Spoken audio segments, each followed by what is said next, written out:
आज का सवाल है, आत्मा अथवा ब्रह्म की चेतन शक्ति जब सभी भूत पदार्थों में व्याप्त है तो वह दिखाई क्यों नहीं देती?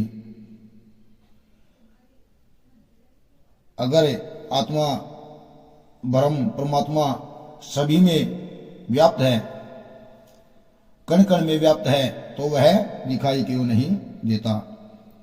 ऐसी कौन सी बाधा है जिससे वह सभी के लिए दृश्य नहीं है? इसी का उत्तर देते हुए आत्म तत्व के ज्ञाता यमराज जी कहते हैं, मनुष्य के लिए ज्ञान प्राप्ति के लिए ईश्वर ने 5 ज्ञानेंद्रियां दी हैं। जो 5 ज्ञानेंद्रियां कान, त्वचा, आंख, जिह्वा और नासिका, ये 5 ज्ञानेंद्रियां दी हैं, जिनकी सहायता से वह भौतिक जगत के 5 गुण शब्द, स्पर्श, रूप, रस, गंध, ये 5 गुण का ज्ञान प्राप्त कर सकता है। इन 5 गुणों का ज्ञान 5 ज्ञानेंद्रियों से ही प्राप्त किया जा सकता है। सृष्टि की रचना भी 5 तत्वों से ही हुई है। जो 5 पंच तत्व हैं, आकाश, वायु, अग्नि, जल, पृथ्वी, ये 5 तत्व हैं, जिनके ज्ञान के लिए ही ये 5 ज्ञानेंद्रियां हैं। सृष्टिकर्ता ब्रह्मा समय भू है, वह किसी से उत्पन्न नहीं हुआ, बल्कि उसी से सभी उत्पन्न हुए हैं। वह ब्रह्म सृष्टि की ज्ञान शक्ति है, जिसने इन इंद्रियों को इस प्रकार बनाया है कि ये बाहर से इस भौतिक जगत को ही देख सकती हैं।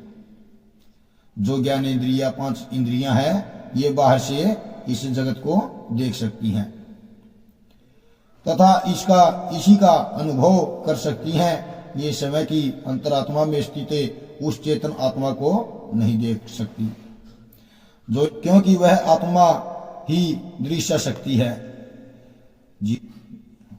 जिससे अन्य सभी देखे जाते हैं।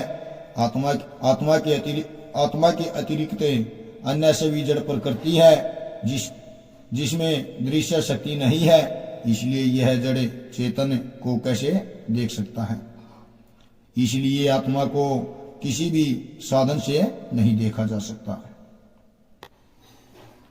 किंतु यमराज कहते हैं कि इसको देखा तो नहीं जा सकता, किंतु अपनी सूक्ष्म बुद्धि से इसको जाना जा सकता है।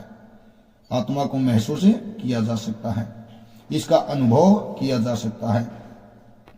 और यह विधि है कि यदि कोई बुद्धिमान व्यक्ति आत्मज्ञान की अथवा अमृतत्व की इच्छा रखता है, तो वह इन इंद्रियों के विषयों को रोक लेता है, इनके प्रति अपनी वासना को त्याग कर देता है। जो इंद्रियां होती है, इनके प्रति अपनी वासना का त्याग कर देता है, जिससे ये इंद्रियां अंतर्मुखी होकर समय की अंतरात्मा को जान सकती हैं। योग शास्त्र में भी इसी को चित्तवृत्ति निरोध कहा है। अष्टावक्र ने जनक को यही उपदेश दिया था कि यदि तुम मुक्ति चाहता है तो इन विषयों को विष के समान समझकर छोड़ दे। भारतीय अध्यात्म में सर्वत्र यही बात कही गई है, जो वेदोक्त होने से सनातन ज्ञान है। इसी विधि से मनुष्य को आत्मज्ञान का फल मिलता है। इंद्रियों का स्वभाव ही बाहर की ओर देखना है, इसलिए ये इंद्रियां आत्मज्ञान की प्राप्ति का साधन नहीं बन सकती। किंतु इस विद्या से अनभिज्ञ अज्ञानी जन कहते हैं कि जो दिखाई नहीं देता उसका अस्तित्व ही नहीं है। यह उनकी स्थूल बुद्धि की सूझ है, सूक्ष्म बुद्धि से इसे जाना जा सकता है।